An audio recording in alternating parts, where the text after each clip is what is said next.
Hello and welcome to Breezy Chatter. Today I'm going to be talking about the bold and the beautiful.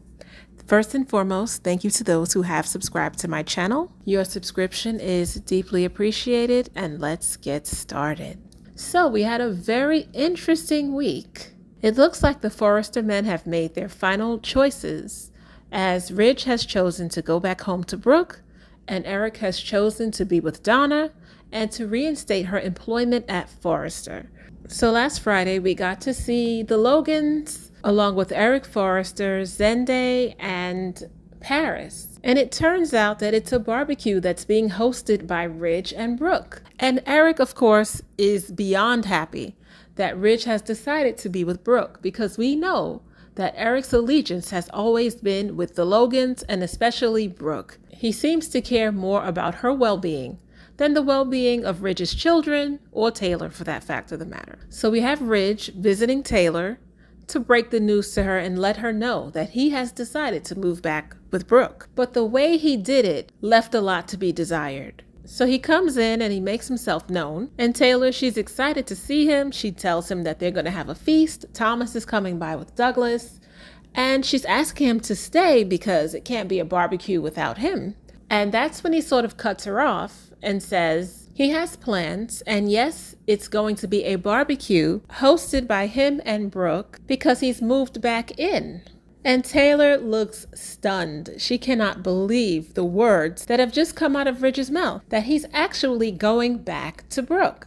And of course, she's instantly upset. She's asking him why. And all Ridge could say is that Brook hurt herself and that she needs him. And Taylor said, yeah, that's a real good reason to go back to your wife. And Ridge, he couldn't really give a solid reason as to why he's going back. And all Taylor could do was try to remind him of the reason he came to Steffi's place initially. And of course, Ridge, he didn't want to hear it. Although Taylor was very upset, she tried to make it sound like she was more upset for his safety or for his well-being or his peace of mind, because she just knows that Brook is going to do him dirty all over again, and it's going to hurt her to watch it, and that he's her best friend, and that he's the guy that she's always going to be in love with. And I was just wishing Taylor would stop complimenting Ridge and stop giving him that ego stroke while he continues to walk all over her like a doormat. I like that she didn't allow him the comfort of hugging him and saying, oh, don't worry, I understand, it's going to be all right. I just hope you take care of yourself. He tried to go in for a hug and she stopped him. And she just sort of gave him the nod that said, get the F out of here. And he left. I don't think he really cared all that much, because this is the dance that they do. Brook does something that he doesn't like. He goes running to Taylor for an ego stroke. And once he's feeling good enough about himself, he goes running back to Brook. We wash, rinse, and repeat. So I'm hoping that this time will be the last time. Now we know that according to spoilers, there's supposed to be some sort of love connection between Deacon and Taylor. We have Taylor visiting Il Giardino. She wants to know if he knows anything about Sheila's whereabouts. And I don't know what response he's going to give, but rumors are, or spoilers say, Taylor's going to let Deacon know that Ridge has gone back to Brook.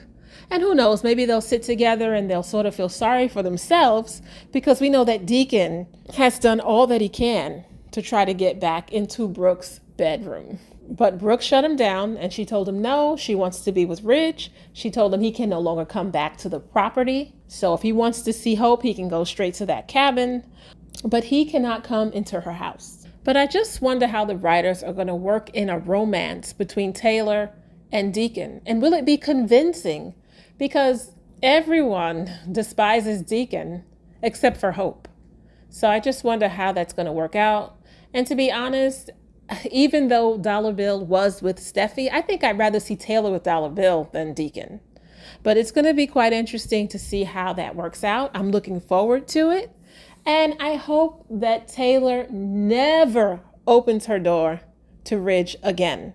I hope the writers are listening. Please stop making Taylor this doormat where Ridge is concerned. I'm just so tired of him. And we all saw this coming. Those who've been watching the B&B for years, you knew he was going back to Brook. We all knew it. And I will say that Taylor is lucky to be rid of Ridge and his flip-flopping and his BS. And she needs to just close that door and lock it and throw away the key and be done with Ridge. No best friend business. No, oh, I can't stop. I'll always be in love with you. All that is over.